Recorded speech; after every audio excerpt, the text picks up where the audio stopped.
morning, friends. I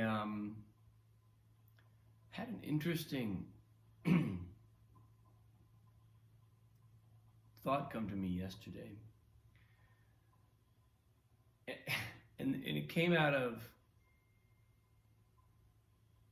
watching a TV show with Annalise. We found this TV show called Spirit Riding Free. It's made by DreamWorks. It's about a young woman, 12, 13 years old, who moves to the frontier. It's indeterminate East Coast origin. She moves to the frontier. Also indeterminate, looks a lot like New Mexico. I think Katie has figured out that it's California. And she makes friends and she starts living a completely different life. She's living in this little tiny frontier town and she befriends a wild stallion, and that's kind of the crux of the whole thing. Then she just goes on adventures and grows up. There's a real kind of growing up. There's actually some really nice sort of messaging for kids built into the show. And we were watching an episode yesterday, and it just struck me. You know, there's all this stuff about the kids, her friends, and the kids in her school, in her one room schoolhouse, all driving each other nuts, and they always are fighting over this and that. And there's all these, you know, there are enough seasons of this show that you get the relationships can develop for a while, and so you get these young people driving each other nuts. You also get the adults in the community driving driving each other nuts or forming various kinds of relationships. And what struck me, because there's also a real heart, a kind of open-hearted spirit to this show. So the fights that the kids get in resolve in a way that it's a great show to watch with my daughter, because I feel like it sends a good message about acknowledging other people, even amidst all of their foibles, and acknowledging ourselves amidst our own foibles. So anyway, as that has been happening on this show, and as we keep sort of coming back to it, something struck me yesterday, because this takes place in a community where you can't avoid the other people in the community. You can't kick them out of the community. You can't. It's too small. It's a tiny little town nestled in the mountains. You know, a handful of buildings, one schoolhouse. So you can't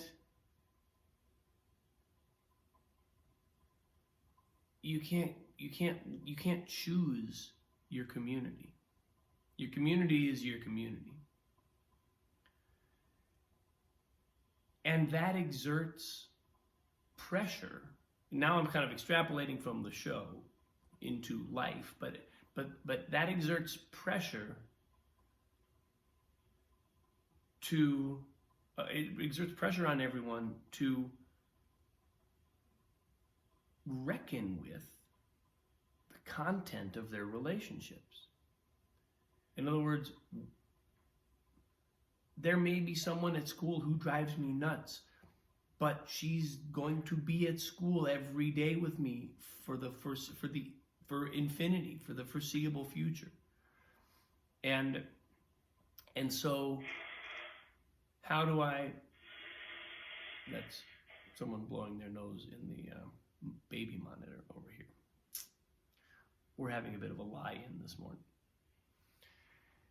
And so, what was I saying? When you can't choose your own community, you have to deal with the people in it. And that somehow watching this show and watching a particular kind of little friend conundrum thing resolve itself yesterday,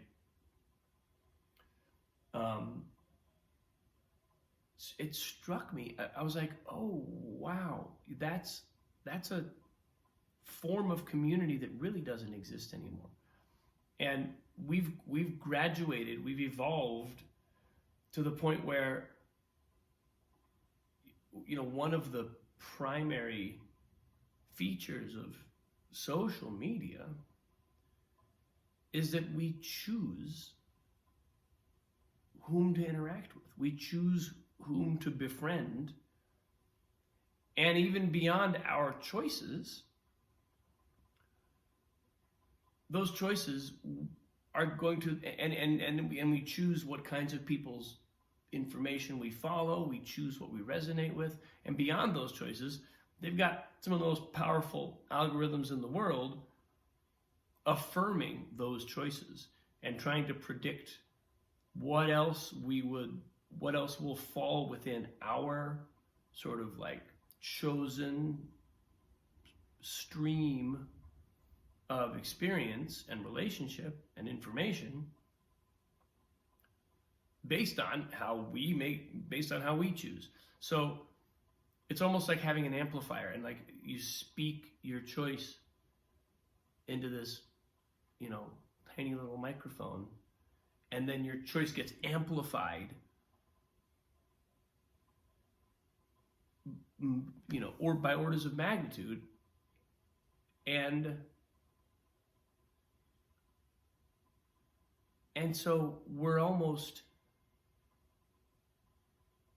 hobbled by our choices. Our choices become narrowing in a way that in a small enough community and without that whole kind of metaverse thing of social media, we didn't have those choices. We didn't have the ability to unchoose our immediate contacts. And I was just reflecting on this because it feels somehow important. It feels somehow important to acknowledge that being able to choose our friends, being able to choose our community, is not necessarily a good thing. It's not necessarily helping us evolve. I'm not saying that there's any practical way that I can think of to change that right now, immediately. But I'm saying I notice a real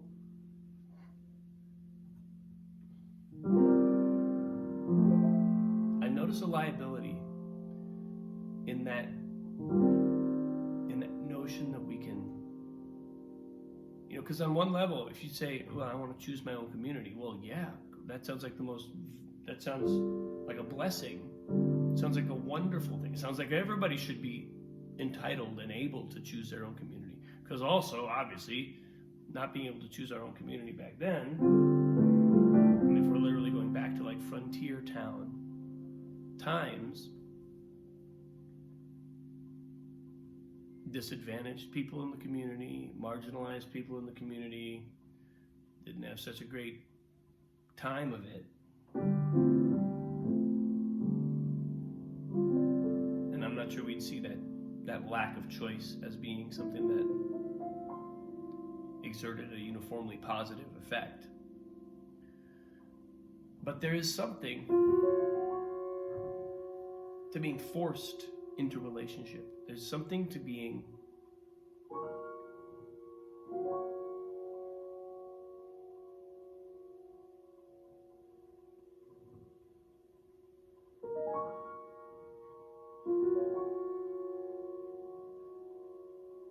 There's something to being handed our community and dealing with it. It feels important. It feels like something that we may have lost, and it might be worth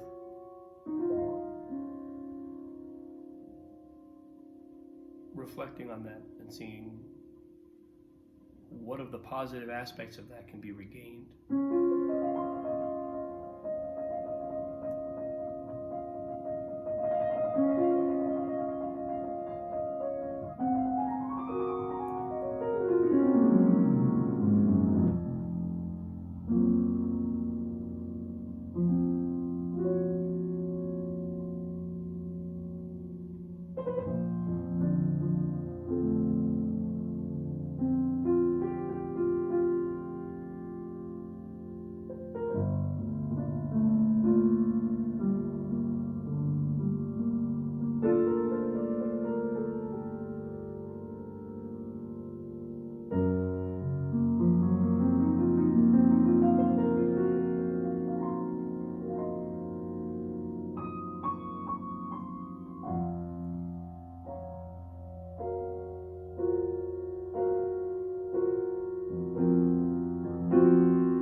Who knew that I would come on a post and advocate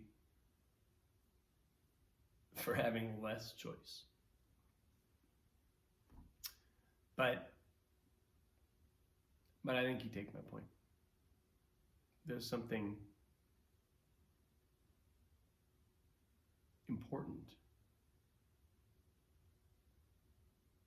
Well, we certainly know that there are some dangers in being able to determine through our choices who's in our community and who's not, what information we receive and what information we don't receive, what perspectives we encounter and what perspectives we don't encounter. We know there are significant dangers that are emerging and that are causing problems due to that phenomenon, which is a relatively new one. And so I think this cartoon that painted a picture of a community for me where that's not possible just gives me some food for thought, gives me some something to reflect on, as and asks the question of me, how is that the case in my life? How is that not the case in my life? And where are some of the positive influences of that model available to me now. So that's what I got today, people. Thanks for watching. Appreciate you. Have a wonderful day. I'll see you tomorrow.